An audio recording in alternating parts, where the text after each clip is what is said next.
तो दोस्तों एक बार फिर से हम आपके लिए लेकर आए देश और दुनिया की सभी ताजा बड़ी खबरें फटाफट एक एक कर सभी खबरों को आज आपको विस्तार से बताएंगे, तो वीडियो को अंत तक जरूर देखें। दोस्तों वीडियो बनाने में हमें काफी मेहनत लगी है, तो वीडियो को दिल से लाइक कर दें। इसी बीच पहली खबर में आपको बताएंगे केजरीवाल ने मोदी सरकार को दिया बड़ा झटका, भारत पाकिस्तान के बीच फिर शुरू हो व्यापार, पंजाब की आप सरकार ने मोदी से की मांग। वहीं दोस्तों आपको बताएंगे मुसलमानों के विरोध में उतरी गुजरात की भाजपा सरकार, गुजरात के बेट द्वारका में मस्जिद मजार और दरगाह पर भाजपा ने चलवाया बिल्डोजर, मुसलमानों में भारी गुस्सा। वहीं दोस्तों आपको बताएंगे इंटरपोल ने भारत को दिया तगड़ा झटका, खालिस्तानी समर्थक पन्नू के खिलाफ रेड कॉर्नर नोटिस जारी करने से किया इनकार। वहीं दोस्तों अगली खबर में आपको बताएंगे कर्नाटक हिजाब बैन मामले पर इस हफ्ते फैसला सुना सकता है सुप्रीम कोर्ट, मुसलमानों की हो सकती है बड़ी जीत। वहीं दोस्तों आपको बताएंगे मुजफ्फरनगर में हिंदू महासभा ने मुसलमानों को दी चेतावनी, कहा हिंदू लड़कियों के हाथ में मुस्लिम युवकों ने लगाई मेहंदी तो हम सिखाएंगे मुसलमानों को सबक। वहीं दोस्तों अगली खबर में आपको बताएंगे आरएसएस ने मोदी को दिया बड़ा झटका, मोदी सरकार के खिलाफ आरएसएस से जुड़ा किसान संघ करेगा आंदोलन, कृषि साधनों पर जीएसटी हटाने और किसान सम्मान निधि बढ़ाने की मांग। वहीं दोस्तों आपको बताएंगे कांग्रेस नेता मल्लिकार्जुन खड़गे ने मोदी और अमित शाह पर बोला बड़ा हमला, कहा आजादी के वक्त पैदा भी नहीं हुए थे मोदी और अमित शाह, देश तोड़ने की करते हैं बातें। तो दोस्तों सभी खबरों को एक एक कर विस्तार से आपको बताने वाले हैं, तो वीडियो को अंत तक जरूर देखें और कमेंट बॉक्स में हमें जरूर बताएं कि आप हमारी वीडियो को कहां से और किस राज्य से देख रहे हैं। इसी बीच अगली बड़ी खबर कैलकुलेशन, मोदी को केजरीवाल ने दिया बड़ा झटका, पाकिस्तान और भारत के बीच फिर शुरू हो व्यापार, पंजाब की आप सरकार ने मोदी सरकार से की मांग, 64 पदें। आम आदमी पार्टी ने आज मोदी को बड़ा झटका दिया। दरअसल आपको बता दें भारत और पाकिस्तान के बीच 3 साल से भी ज्यादा समय से व्यापारिक संबंधों पर विराम लगा हुआ है, लेकिन अब आम आदमी पार्टी की अगुवाई वाली पंजाब सरकार ने पाकिस्तान के साथ व्यापार को फिर से शुरू करने की मोदी सरकार से मांग की है। दरअसल आपको बता दें मोदी सरकार की ओर से जम्मू और कश्मीर में एक बड़े फैसले के तहत अनुच्छेद 370 को निरस्त किए जाने के 2 दिन बाद नाराजगी दिखाते हुए पाकिस्तान ने 7 अगस्त 2019 को भारत के साथ व्यापारों पर विराम लगा दिया था, लेकिन अब पंजाब के कृषि और किसान कल्याण मंत्री कुलदीप सिंह धारीवाल ने इस साल 14 और 15 जुलाई को बेंगलुरु में राज्य के कृषि और बागवानी मंत्रियों के राष्ट्रीय सम्मेलन के दौरान मोदी सरकार से बड़ी मांग की है। पंजाब के मंत्री धारीवाल ने पाकिस्तान के साथ द्विपक्षीय व्यापार को फिर से शुरू करने की मांग उठाई है। उन्होंने अनुरोध किया कि पाकिस्तान के साथ व्यापार फिर से शुरू किए जाने चाहिए, जिसके बाद मोदी सरकार को यह बड़ा झटका है। अगली बड़ी खबर कल के शाम मुसलमानों के विरोध में उतरी गुजरात की भाजपा सरकार, गुजरात के बेट द्वारका में मजार मस्जिद और दरगाह पर भाजपा ने चलवाया बिल्डोजर, मुसलमानों में भारी गुस्सा, 64 पदें। गुजरात की भाजपा सरकार एक बार फिर से मुसलमानों के विरोध में उतरी है। दरअसल गुजरात की भाजपा सरकार ने गुजरात के बेट द्वारका में मजार मस्जिद और दरगाह पर बिल्डोजर चलवा दिया है, जिसके बाद मुसलमानों में भारी गुस्सा है। भाजपा ने मुसलमानों पर आरोप लगाया कि मुसलमानों ने सरकारी जमीन पर अवैध कब्जा करके अवैध मजार मस्जिद और दरगाह बनाई थी, इसलिए इन पर यह कार्रवाई की गई है और तीनों ही चीजों को तोड़ दिया गया है। लेकिन मुसलमानों ने अब भाजपा के खिलाफ मोर्चा खोल दिया है और भाजपा सरकार से मांग की है कि हमारे मस्जिद दरगाह और मदरसे को जल्द से जल्द भाजपा बनवाए, नहीं तो हम गुजरात में प्रदर्शन करेंगे। इसी बीच अगली बड़ी खबर कैलकुलेशन, कर्नाटक हिजाब बैन मामले पर इस हफ्ते फैसला सुना सकता है सुप्रीम कोर्ट, लग सकता है भाजपा को झटका, 64 पदें। न्यायमूर्ति हेमंत गुप्ता के इस सप्ताह सेना निवृत्त होने से पहले स्कूलों में हिजाब पर प्रतिबंध हटाने से इनकार करने वाले कर्नाटक हाईकोर्ट के फैसले को चुनौती देने वाली याचिकाओं पर सुप्रीम कोर्ट अपना फैसला सुना सकता है। दरअसल आपको बता दें जस्टिस गुप्ता और जस्टिस सुधांशु धूलिया की पीठ ने 10 दिनों तक मामले में दलीलें सुनने के बाद 22 सितंबर को याचिकाओं पर अपना फैसला सुरक्षित रख लिया था। इन याचिकाओं पर फैसला इस सप्ताह सुनाए जाने की उम्मीद है, क्योंकि पीठ की अध्यक्षता कर रहे न्यायमूर्ति गुप्ता 16 अक्टूबर को सेना सेवा निवृत्त होने वाले हैं। दरअसल आपको बता दें मुस्लिम संगठनों की तरफ से शीर्ष अदालत में दलील के दौरान याचिकाकर्ताओं की ओर से पेश कई वकीलों ने जोर देकर कहा था कि मुस्लिम लड़कियों को हिजाब पहनने से रोकने से उनकी शिक्षा खतरे में पड़ जाएगी, क्योंकि वे कक्षाओं में भाग लेना बंद कर सकती हैं, इसलिए मुस्लिम लड़कियों को स्कूलों में हिजाब पहनने की सुप्रीम कोर्ट अनुमति दे। अब देखते हैं इस हफ्ते क्या फैसला सुप्रीम कोर्ट सुनाता है, मुसलमानों की बड़ी जीत सुप्रीम कोर्ट से हो सकती है। इसी बीच अगली बड़ी खबर कल के शाम इंटरपोल ने भारत को दिया झटका, खालिस्तानी समर्थक पन्नू के खिलाफ रेड कॉर्नर नोटिस जारी करने से किया इनकार, 64 पदें। खालिस्तानी अलगावादी गुरपत बंत सिंह पन्नू के खिलाफ कार्रवाई में मोदी सरकार को झटका लगा है। दरअसल आपको बता दें, इंटरपोल ने पन्नू के खिलाफ रेड कॉर्नर नोटिस निकालने के भारत के अनुरोध को ठुकरा दिया है।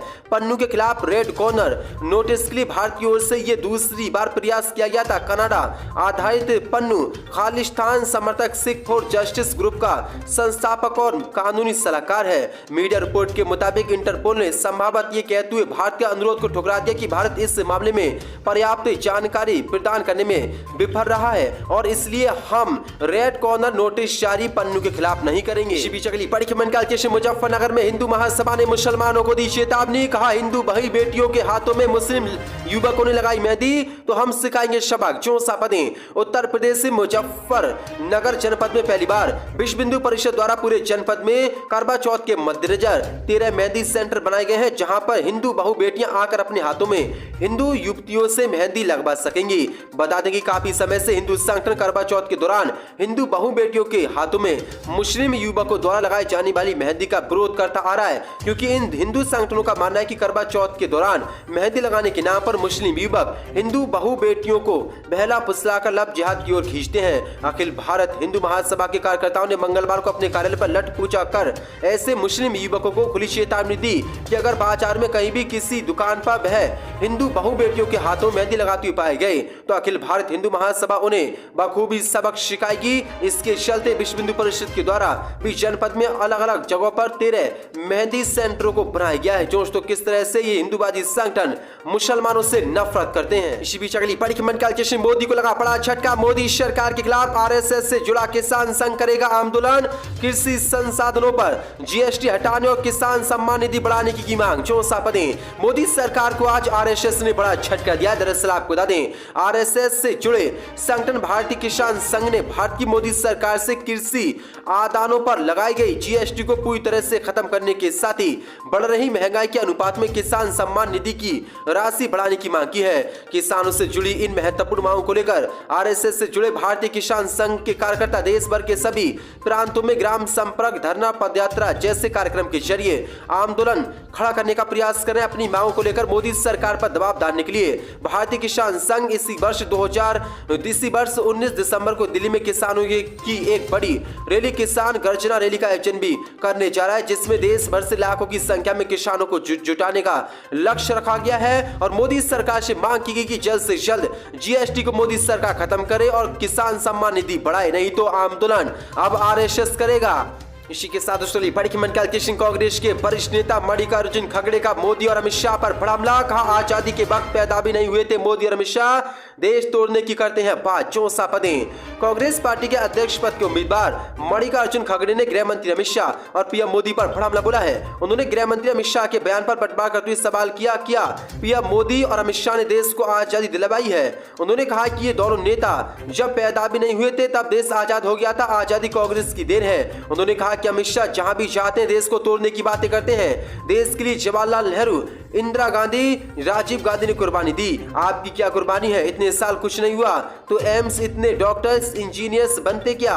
उन्होंने कश्मीर में 70 साल में विकास नहीं हुआ के सवाल पर जवाब देते हुए उन्होंने कहा कि अमित शाह ने अपने दौरे में कहा कि जम्मू कश्मीर का 70 सालों में विकास नहीं हुआ। इसी पर पलटवार करते हुए खड़गे ने यह बयान जारी किया।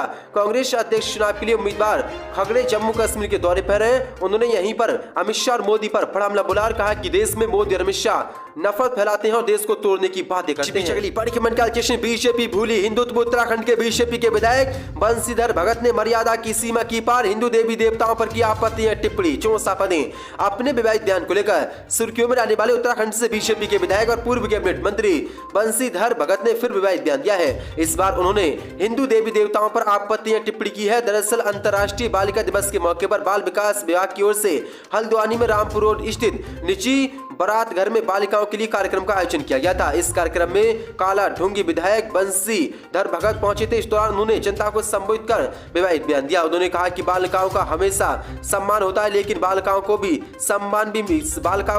बालकों को भी सम्मान मिलना चाहिए। बंशीधर भगत ने महिलाओं और छात्राओं को संबोधित करते हुए कहा कि जब विधा मांगने की बारी आती है तो सरस्वती को पटाओ, शक्ति मांगनी हो तो दुर्गा को पटाओ, धन चाहिए तो लक्ष्मी को पटाओ। इस समारोह में महिला सशक्तिकरण मंत्री रेखा आर्य मुख्य अतिथि के तौर पर मौजूद थी। इसके बावजूद वो लगातार विवादित बयान देते रहे, लेकिन बीजेपी के किसी नेता ने उनको नहीं रोका। बंशीधर भगत यहाँ भी नहीं रुके, उन्होंने भगवान शिव और भगवान विष्णु को लेकर भी विवादित टिप्पणी कर दी। विधायक ने कहा कि एक पुरुष भगवान शिव है जो हिमालय पर जाकर पहाड़ पर ठंड में पड़े हुए ऊपर उनके सिर पर सांप बैठा हुआ है और ऊपर से पानी पड़ रहा है। यहाँ तक कि भगवान विष्णु समुद्र की गहराई में छुपे हुए हैं। आप इसमें विचार की बात भी नहीं होती है।